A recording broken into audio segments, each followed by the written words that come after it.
ஸ்ரீமதே ராமானுஜாய நமஹ. ஸ்ரீ பிள்ளை உறங்காவல்லிதாசருடைய திருநக்ஷத்திரம் இன்னைக்கு மாசி மாசம் ஆயில்யம் நட்சத்திரம். இவருடைய ஒரிஜினல் பெயர் தனுர்தாசர். அவர் ஒரு மல்யுத்த வீரரா இருந்தார், ரெஸ்லர். இவர் பெருமாள் ஏழும்போது, அதாவது ஸ்ரீரங்கத்துல ஸ்ரீ ரங்கநாதர் உற்சவர் புறப்பாடு போகும்போது இவர் பெருமாளுக்கு சேஃப்டியா முன்னாடி போவாராம். இவர் எப்பவுமே இன்னொரு வழக்கம் என்னன்னா, தன்னுடைய மனைவியோட இவர் ரோட்ல போகும்போது மனைவியோட கண்களை பார்த்துட்டே இவர் நடப்பாராம். அவளுக்கு கொடையும் பிடிச்சுப்பாராம். ஒரு நாள் இப்படி போகும்போது ஸ்ரீமத் ராமானுஜர் காவேரிக்கு குளிக்க போறார். அப்ப இதை பார்த்து விடுறாரு. எல்லாரும் இவர உறங்காவலிதாசரை கேலி பண்றா, சிரிக்கிறா, அதெல்லாம இவர் பாக்குறார்.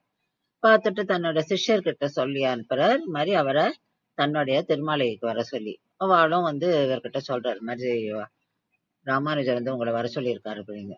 உறங்காவலிதாசரும் ரொம்ப சந்தோஷப்பட்டு, சரி நான் வரேன் அப்படின்னு சொல்லிட்டு போய் பாக்குறாரு. வர இப்போ ராமானுஜர் கேக்குறார், நீ என்ன மாதிரி ரோட்ல இப்படி நடந்து போற, மனைவியோட கண்கள் அப்படி பார்த்துட்டே போற, இப்படி நடக்கிற, எல்லாரும் உன்னை கேலி பண்றாளே அப்படின்னு. அப்போ அவர் சொல்றார், இல்ல என்னோட மனைவியோட கண்கள் ரொம்ப அழகு, அந்த கண்களை நான் ப்ரொடெக்ட் பண்றேன், அதனாலதான் கொடை பிடிச்சுன்னு நான் அதை அப்படியே பார்த்துட்டே போறேன் அப்படின்னு சொல்றார். அப்போ ராமானுஜர் சொல்றார், சரி உனக்கு அதை விட இன்னும் அழகானது ஒண்ணு இருக்கு, அதை நான் காமிக்கட்டுமா அப்படின்னு சொல்லி கேக்குறாரு. காமிங்கோ அப்படின்னு சொல்றாரு. அப்ப அவரு ஸ்ரீரங்கத்துல ரங்கநாதரை சேவிக்கிறதுக்கு அவரோட சன்னதி காஷன் போறார். போய் அங்க போய் அவர் முன்னாடி, பெருமாள் முன்னாடி போய் நிறுத்துறாரு ராமானுஜர் தனுர்தாசரை. அப்போ தனுர்தாசர் பெருமாளோட அந்த பச்சை மாமலை போல் மேனி பவளவாய் கமல செங்கன், அந்த செங்கன்னு அப்படி பாக்குறார். அது பெருமாளும் கண்ணை அப்படி உருட்டி காமிக்கிறாராம். அப்படியே அதுல அப்படியே மயங்கி போயிடுறாரு. மயங்கி போய் அப்படியே மயக்கமாவே விழுந்துடுறார் தனுர்தாசர்.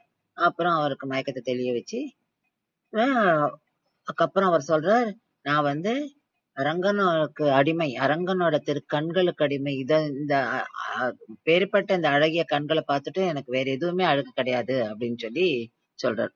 அதுக்கப்புறம் அவர் ஸ்ரீமத் ராமானுஜருடைய சிஷ்யனாவும் ஆயிடார். அவரும் அவருடைய மனைவி பொன்னாச்சி ரெண்டு பேருமே ஆச்சாரிய கைங்கரியம் பண்ணிட்டு இருக்காவா. பகவத் கைங்கரியம், பாகவத கைங்கரியம், ஆச்சாரிய கைங்கரியம் தங்களை ஃபுல்லா கைங்கரியத்திலேயே ஈடுபடுத்தின்று பண்ணிட்டு இருக்காரு. ராமானுஜருக்கு என்ன ஒரு வழக்கம் அப்படின்னா, குளிக்க போச்சே சுவாமி முதலியாண்டான் மேல கையை போட்டு போகிறார். அதாவது குளிக்க போகும்போது, குளிச்சுட்டு திரும்பி வரும்பொழுது உறங்காவலிதாசரோட தோல் மேல கையை போட்டு வருவார். அப்போ சில சிஷ்யர்களுக்கு இது பிடிக்கல. அவெல்லாம் ஒரு மாதிரி பேச ஆரம்பிக்கிறா, என்ன இவர் மேல கையை போட்டு வர்றாரு அப்படின்னு.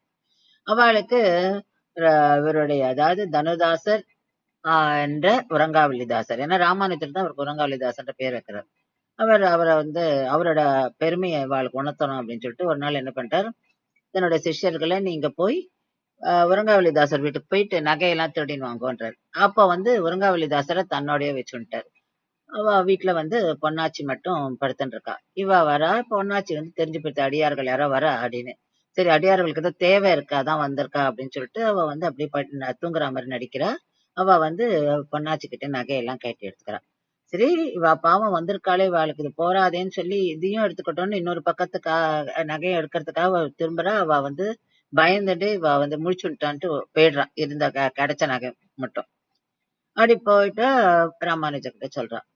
ராமானுஜர் என்ன பண்றாரு, இது உறங்காவலிதாசருக்கு எதுவுமே தெரியாது, நீ போ வீட்டுக்குன்னு அனுப்பிச்சுடுறாரு. அப்போ வந்தா பொண்ணாச்சு எல்லாத்தையும் சொல்றாரு. அப்போ உறங்காவலிதாசர் சொல்றார், நீ நகைக்கு ஆசைப்பட்டுதான் நீ திரும்பி இருக்க, நீ அப்படியே இருந்தா அவ இன்னொரு பக்கம் இருக்கிற நகையும் எடுத்துன்னு போயிருப்பா. அடியார்களுக்கு பாவம் என்ன தேவையோ அவ முழுக்க எடுத்துன்னு போகாம போயிட்டாளே அப்படின்னு சொல்றார்.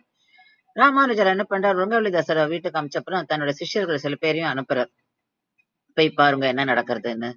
உறங்காவலிதாசர் வீட்டுக்கு வந்த இந்த சிஷ்யர்கள் உறங்காவலிதாசருக்கும் பொன்னாச்சிக்கும் நடக்கிற அந்த கான்வர்சேஷனை கேட்கிறா. அதாவது உறங்காவலிதாசர் பொன்னாச்சி ஏன் நீ உன்னோட நகைகளை அடியார்கள் கொடுக்கல, நீ நகைகள் மேல ஆசைப்பட்டுட்ட, அதனாலதான் அப்படி பண்ண அப்படின்ற அந்த வார்த்தைகள் எல்லாம் கேட்கிறா. கேட்டுட்டு திரும்பி போய் ராமானுஜர் சொல்றதுக்காக போவாரு. அப்போ ராமானுஜர் என்ன பண்ற, வார்த்தைக்குள்ள இவ்வாளுடைய துணிகள், அதாவது வேஷ்டிகளை கிழிச்சு தொங்க விடுறாரு. அப்போ இவ தங்களோட துணிகள்லாம் இப்படி இருக்கேன்னு சொல்லி பார்த்துட்டு இவ ஒருத்தருக்கு ஒருத்தர் சந்தேகப்பட்டுட்டு திட்டிக்கிறா.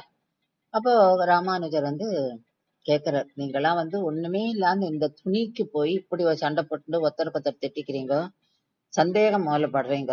ஆனா பாரு, பிள்ளை விளங்காவலிதாசர் அடியார்கள் வந்துட்டா, அதனால அவளுக்கு வந்து இன்னும் நம்ம தேவைகளை பூர்த்தி செய்யணும், அவளுக்கு வந்து கைங்கரியம் பண்ணணும்னு சொல்லி நகைகளை கொடுக்குறா.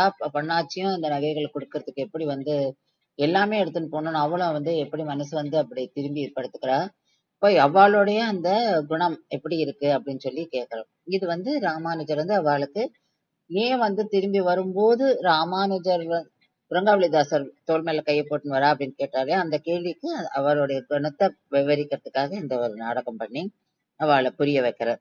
சரி, இப்பேற்பட்ட ஒரு நல்ல குணங்கள், அதாவது பகவத் கைங்கரியம், பாகவத கைங்கரியம், ஆச்சாரிய கைங்கரியம் எல்லாமே பண்ணியிருந்த புரங்காவலிதாசனும் பொன்னாச்சியரும் இவ கடைசி மட்டும் ராமானுஜரோட இருந்து அவருக்கு வந்து கைங்கரியம் பண்றதே தங்களை அர்ப்பணிச்சிருந்தா. ஸ்ரீமதே ராமானுஜாய நமஹ.